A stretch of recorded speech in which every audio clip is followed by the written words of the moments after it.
নমস্কার বন্ধুরা, আজ আপনাদের সাথে আবার একটা রেসিপি শেয়ার করতে চলেছি। জঙ্গলমহলের সেরা রেসিপি মহুয়া ফল বা কচড়া রেসিপি। আপনারা প্রথম থেকে পুরো ভিডিওটা শেষ পর্যন্ত দেখতে থাকুন। ভালো লাগলে একটা লাইক দিয়ে পাশে থাকুন ও বন্ধুদের সাথে শেয়ার করে দিন। তো দেখুন, তার জন্য আমি প্রথমেই কচড়ার খোসাগুলো বটি দিয়ে অনেকগুলোই তুলে নিয়েছি। আর আপনাদের সাথে শেয়ার করার জন্য দেখুন কিছু রেখে দিয়েছি। এই দেখুন একটা কচড়া, এই দেখুন ছোট সাইজে, কিন্তু এটার খোসাটা তুলে নিয়ে আমি দেখুন 4 টুকরো করেছি। সেগুলোর মধ্যে যে বীজটা আছে দেখুন, ওই বীজটা আমি তুলে দিচ্ছি।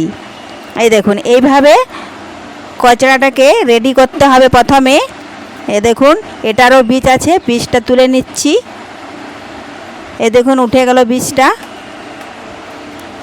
এইভাবে দেখুন আমি সমস্ত কচড়াগুলোকে কেটে নিয়েছি, কিন্তু সবগুলো বীজগুলো কাটা যায় না, কতকগুলো কিন্তু অনেকটাই। এই দেখুন এটার মধ্যে কিন্তু একটা পর্দার মতো রয়ে গিয়েছিল। এই দেখুন বীজটার তুলে নেওয়ার পরেও কিন্তু এইভাবে একটা সাদা অংশ থাকে, সেটাকেও তুলে নিতে হবে। তা না হলে কিন্তু রান্না করার সময় ওইটা আবার বেশি কষা লাগবে। এমনিতে এটা কষই। তো দেখুন ভালোভাবে এইভাবে কেটে আর সেদ্ধ করে যদি রান্না করা হয়, দেখতে যেমনই হোক খেতে কিন্তু অসাধারণ লাগে।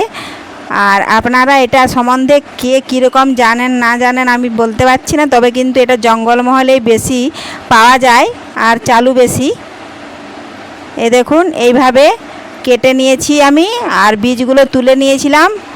এ দেখুন আবারও কিছু বাকি ছিল, সেগুলোকে তুলে নিয়েছি, আপনাদের সাথে শেয়ার করলাম। এখন দেখুন সমস্ত কচড়াগুলো আমি জলের মধ্যে দিয়ে দিয়েছি। এখন একটা প্রেসার কুকার নিয়েছি, প্রেসার কুকারের মধ্যে জল ঝরিয়ে দিয়ে দিচ্ছি। আমি এখানে প্রেসার কুকারের মধ্যে দিচ্ছি, তাহলে 2-3টে সিটি দিলেই কিন্তু তাড়াতাড়ি সেদ্ধ হয়ে যাবে। আপনারা পারলে কড়ার মধ্যে সেদ্ধ করতে পারেন, তাহলে দেরি হবে। তো দেখুন সমস্ত কচড়াগুলোই আমি জল ঝরিয়ে তুলে নিয়েছি। এখন পরিমাণ মতো জল দিয়ে দিলাম, আর দিচ্ছি আমি পরিমাণ মতো লবণ।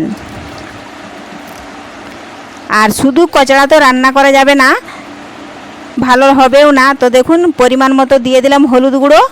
এখন আমি হাত দিয়ে ভালোভাবে নাড়াচাড়া করে মিশিয়ে নিলাম। আর কিছু আমি গাজর আর আলু কেটে রেখেছি, ওর মধ্যেখানে দিয়ে দিচ্ছি, সেদ্ধ করে নেব একসাথেই।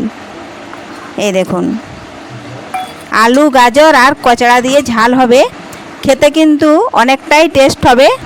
এর আগেও করেছিলাম, সেটা কিন্তু দেখানো হয় না।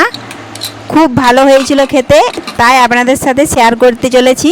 তো দেখুন বন্ধুরা, ভালোভাবে আমি সিটি দিয়ে সেদ্ধ করে নিয়েছি। এখানে আমি গ্যাস ধরিয়ে কড়াই বসিয়ে দিয়েছি 5 ফোড়ন, গোটা জিরে, তেজপাতা। একটু ভেজে নিয়ে পেঁয়াজ কুচি দিয়ে দিলাম। পেঁয়াজ নাড়াচাড়া করে একটু আমি ভেজে নিচ্ছি।